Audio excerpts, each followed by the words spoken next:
Assalamualaikum warahmatullahi wabarakatuh. Perkenalkan, nama saya Ervin Segarsari dengan stambuk A1N1200042 jurusan Pendidikan Sejarah Fakultas Keguruan dan Ilmu Pendidikan Universitas Haloleo.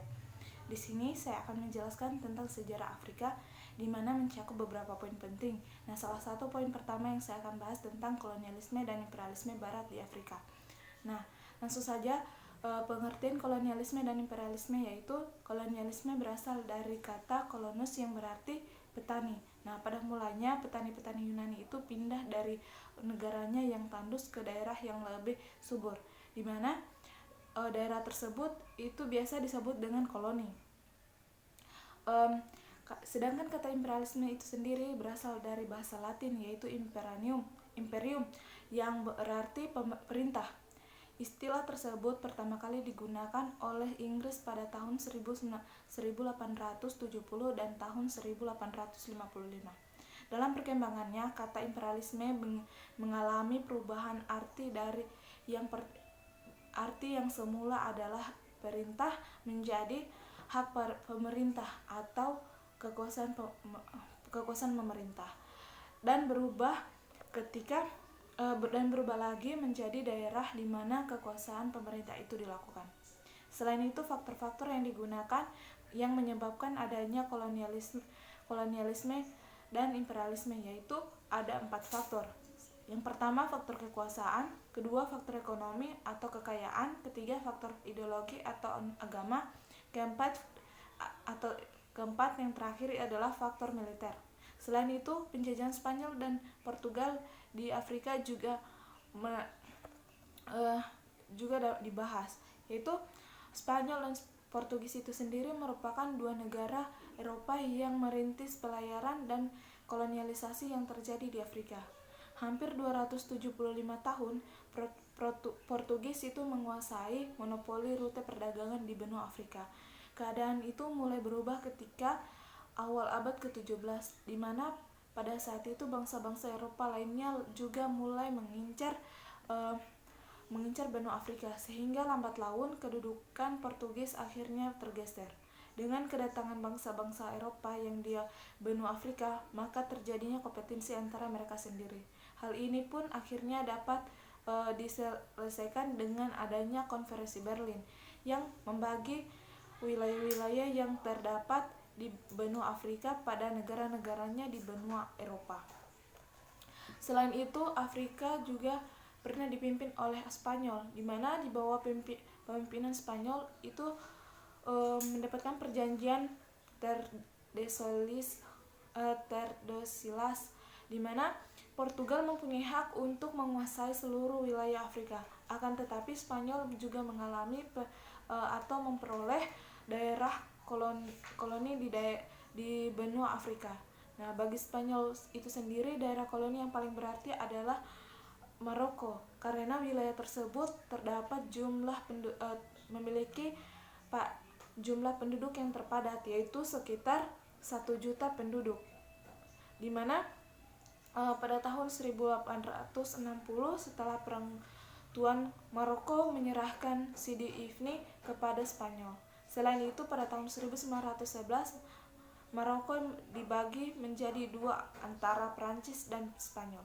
Akibat ketidakberasan di tubuh militer, akhirnya terjadi pemberontakan di kalangan tentara Spanyol itu sendiri pada tahun 1921. Setelah itu, pada tahun 1956 Prancis mengakui kemerdekaan Maroko, di mana kemudian Muhammad V itu mengadakan perundingan kepada pemerintahan Spanyol agar sisa daerah Maroko dapat dikembalikan kepada pemerintahan Maroko. Akhirnya dengan dihapuskannya pemerintahan internasional di Tanger, maka akhirnya Maroko menjadi negara yang bersatu dan merdeka sepenuhnya. Namun Afrika juga pernah dipimpin oleh Portugal, di mana Portugal itu sendiri merupakan salah satu daerah perintis eksplorasi benua Afrika, dan yang patut diketahui bahwa Portugal merupakan negara Eropa yang paling lama menjajah daerah tersebut atau negara benua Eropa. Nah, pada tahun 1950 politik kolonial Portugis itu mengalami suatu perubahan yang sangat drastis selama sistem yang hampir sama dengan yang dianut oleh Prancis, yaitu sistem lebih menitik beratkan pada proses asimilasi budaya, yaitu persamaan ras dan keberadaan tingkat budaya. Selain itu, penjajahan bangsa Prancis di Afrika juga terjadi, yaitu penjajahan Afrika di mana Afrika membutuhkan penjajahan tersebut membutuhkan waktu untuk beberapa tahun, yaitu dimulai pada tahun 1830-an Afrika Utara dan berkembang ke Afrika Tengah pada awal abad 1900-an. Seperti halnya kekuatan Eropa lainnya, di Prancis tujuan penting penjajahan di Prancis adalah membangun ekonomi. Namun Prancis mengalami masa sulit untuk merangsang ekonomi kolonialnya. Selain itu ada pula penjajahan Jerman di Afrika, di mana penjajahan Jerman di Afrika hanya berlangsung dari tahun 1884 sampai 1914. Kekalahan Jerman dalam Perang Dunia I itu mengakibatkan kehilangan semua jajahannya. Setelah kekalahan Jerman pada Perang Dunia I, itu Inggris dan Prancis mengakui sisi Togo dan Kamerun dan membagi wilayah di antara mereka itu sendiri. Nah, Liga Bangsa-Bangsa itu sendiri memberikan wewenang kepada Afrika Selatan untuk mengelola Afrika Barat Daya, dan ini memberi kendali sebagian besar wilayah Afrika Timur Jerman ke Inggris. Sisa dari Jerman Timur Afrika yang dikenal sebagai Rwanda-Urundi atau saat ini dikenal dengan nama Rwanda dan Burundi pergi ke Belgia. Selain itu, konflik-konflik yang terjadi di Afrika itu berkembang. Nah, itu ada 3 konflik, yaitu konflik Ethiopia dan konflik Fashoda dan konflik Maroko, di mana krisis Maroko itu terjadi 2 kali. Nah, selain itu ada Perang Dunia Pertama. Perang Dunia Pertama adalah sebuah perang global di mana itu berpusat di Eropa yang dimulai pada tanggal 28 Juli 1914 sampai 11 November 1918. Perang tersebut melibatkan semua kekuatan besar di dunia yang terbagi menjadi 2 aliansi pertentangan, yaitu Sekutu dan Blok Sentral. Nah, Perang Dunia I adalah konflik paling mematikan ke-6 dalam sejarah dunia, sehingga membuat jalan untuk berbagai perubahan politik seperti revolusi di beberapa negara yang terlibat. Selain itu juga terjadi Perang Dunia Kedua, di mana Perang Dunia Kedua itu merupakan medan perang antara Italia Jerman melawan Inggris dan negara sekutu atau negara yang didudukinya. Selain itu, konsekuensi dari kekalahan yang terjadi pada Perang Dunia Pertama itu adalah Italia yang terikat dengan Perjanjian Paris, yakni perjanjian yang dibuat antara sekutu dan Italia di bulan Februari tahun 1946. Selain poin pertama itu, ada poin kedua pula tentang politik apartheid, di mana politik apartheid itu terjadi di Afrika Selatan. Apartheid itu sendiri merupakan kebijakan politik yang membedakan penduduk berdasarkan warna kulit dan ras itu sendiri. Kebijakan ini dimulai oleh orang-orang yang berkulit putih di Afrika Selatan pada awal abad ke-20. Afrika Selatan merupakan benteng terakhir imperialis pemerintahan minoritas kulit putih di Afrika. Pemberlakuan politik apartheid di Afrika Selatan membatasi keikutsertaan warga kulit hitam dalam politik negara tersebut. Jika berbicara mengenai politik apartheid di Afrika Selatan, maka akan sulit dilepaskan dari nama Nelson Mandela, di mana tokoh kulit hitam Afrika Selatan tersebut dikenal sangat aktif dan berjasa dalam melawan sistem politik apartheid. Melalui ANC, ia menjadi presiden kulit hitam pertama di Afrika Selatan. Selain itu ada pula sejarah politik apartheid, di mana antara tahun 1910 sampai 1948 orang-orang kulit putih di Afrika Selatan yang mulai kebijaksanaan pemisahan ras, warna dan warna kulit. Itu tercatat 2 partai politik warna kulit putih pernah menjadi penguasa pada masa tersebut. Politik apartheid itu sendiri memisahkan penduduk Afrika Selatan dalam golongan kulit putih, kulit hitam dan kulit berwarna, yakni orang-orang ras campuran. Definisi lain, pemerintahan Afrika Selatan yang mendominasi mayoritas kulit putih itu sendiri pun menetapkan sejumlah hukum ketat untuk menekan kaum kulit hitam. Nah, selain itu, ada pula peristiwa Sharpeville, di mana itu terjadi pada tanggal 21 Maret 1960. Sharpeville itu sendiri diawali oleh unjuk rasa anti-apartheid di sekitar 500 sampai 700 orang pendemo kulit hitam. Akan tetapi ketika mereka mengikuti dan mendekati kantor polisi Afrika Selatan melepaskan tembakan kepada kerumunan dan tercatat 69 orang meninggal dunia akibat peristiwa tersebut. Selain itu ada usaha-usaha reformasi lainnya. Nah, di mana Presiden Afrika Selatan Botha yang menjabat sebagai presiden pada tahun 1978 sampai 1989. Dia adalah pemimpin kulit putih pertama yang menginginkan reformasi di Afrika Selatan.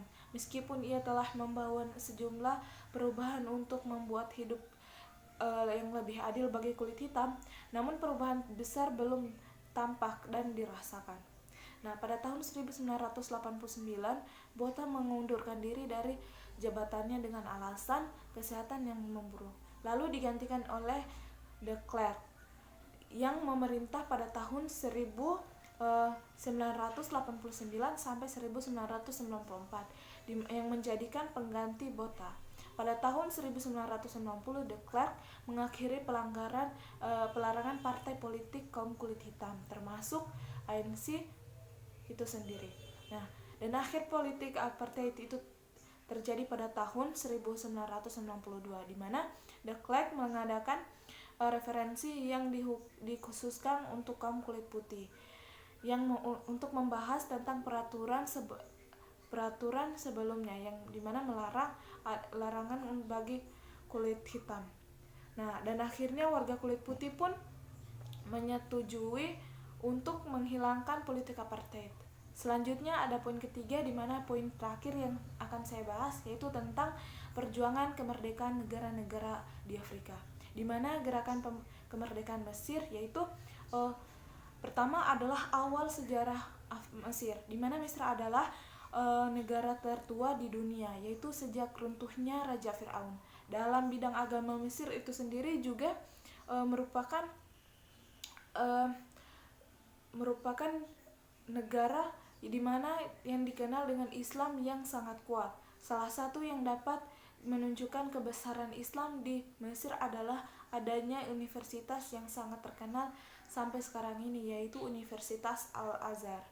Nah, selain itu pula, yang kedua adalah pembentukan terusan Suez, di mana terusan Suez dimulai digali pada tahun 1859.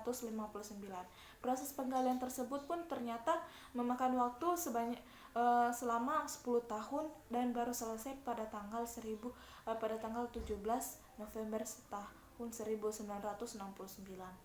Yang ketiga pula ada Mesir pada masa Perang Dunia II, di mana Mesir pada Perang Dunia II itu masih diselimuti awan kelam perebutan kekuasaan di Mesir antara Prancis, Inggris, dan Mesir itu sendiri.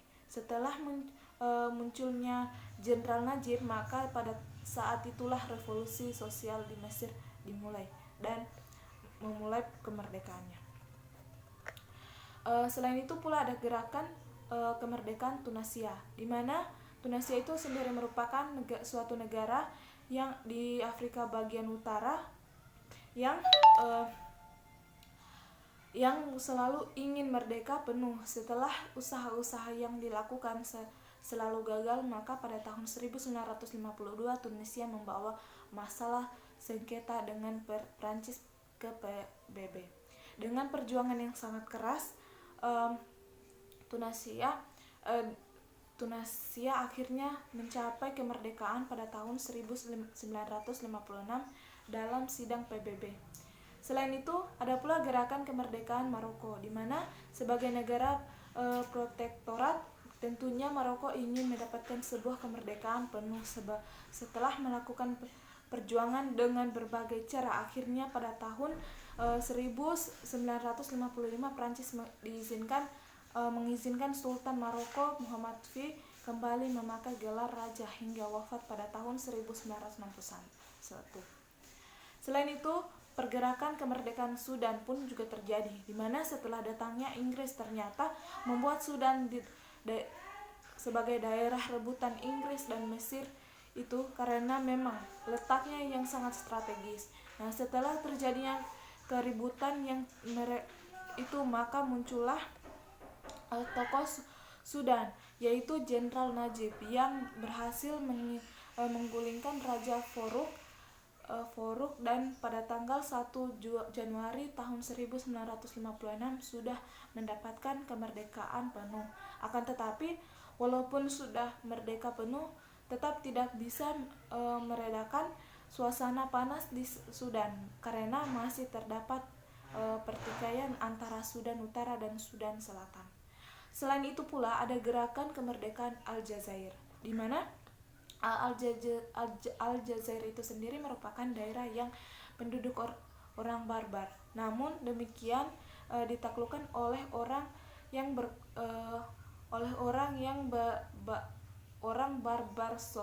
Barbarossa, di mana itu berasal dari Turki. Nah, kemudian setelah itu datanglah bangsa Prancis yang berhasil menguasai Aljazair dan menjadikan Aljazair sebagai bagian dari Prancis. Nah, pada tanggal 1 November 1945 itu muncul organisasi PORN, di mana kebebasan nasional yang menuntut kemerdekaan penuh bagi Aljazair. Baru akhirnya pada tanggal 3 Juli 1962 setelah tentara UAS lemas, negara Aljazair mendapatkan kemerdekaan penuh yang diproklamirkan oleh de Gaulle. Lanjut, setelah itu ada pergerakan kemerdekaan Ghana, di mana karena keberadaan di bawah kekuasaan Inggris, tentunya rakyat yang ingin mendapatkan kemerdekaan itu pun melakukan perjuangan yang sangat banyak, di mana dilakukan melalui perundingan lainnya. Nah, pada tanggal 6 Maret 1967 Inggris dapat menerima, dan pada tanggal 6 Maret 1957 pun kemerdekaan karena diproklamirkan oleh Perdana Menteri Dr. Kwame. Nah, selain itu ada pula gerakan kemerdekaan Kongo, di mana Kongo itu merupakan sebuah negara jajahan dengan nama Belgia Kongo. Perjuangan banyak dilakukan melalui meja perundingan, tetapi selalu gagal, sampai akhirnya diadakan KBM pada tahun 1960, dan pada tanggal 30 Juni 1966 itu memperoleh kemerdekaan secara penuh setelah melalui perjuangan yang tak kenal lelah. Nah, setelah itu ada perjuangan kemerdekaan Libya, di mana Libya itu merupakan negara yang strategis sehingga menjadi incaran negara-negara lain untuk menguasainya. Karena permasalahan tidak berujung selesai, maka permasalahan itu pun akhirnya mendapat akhirnya sampai juga di meja PBB. Walaupun mendapat halangan dan banyak kesulitan, akhirnya lewat perjuangan yang keras dan dengan membentuk markas besar di Tripolitania, itu segala masalah dapat diatasi, dan pada tanggal 24 Desember 1951 kemerdekaan Libya diproklamasikan dengan raja pertama adalah Idris Sanusi Amir. Nah, selain itu pembentukan Republik Afrika terakhir adalah pembentukan Republik Afrika Selatan, di mana pada saat itu muncul suara dari penduduk kulit putih yang merupakan mayoritas untuk melepaskan Afrika Selatan dari Inggris. Band Afrika Selatan resmi merdeka pada tanggal 31 Mei 1961 dengan nama Republik Afrika Selatan. Namun itu terjadi masalah yang dihadapi oleh negara-negara Afrika pasca kemerdekaan, yaitu setelah melalui perjuangan yang panjang, akhirnya kemerdekaan Afrika berhasil mencapai kemerdekaan. Tetapi perjuangannya tidak selesai sampai di situ, karena setelah itu masih muncul berbagai persoalan baru, antara lain adalah masalah politik dan masalah sosial ekonomi. Nah, mungkin itu saja dapat saya sampaikan, lebih dan kurang mohon dimaafkan. Bila taufiq wal hidayah. Assalamualaikum warahmatullahi wabarakatuh.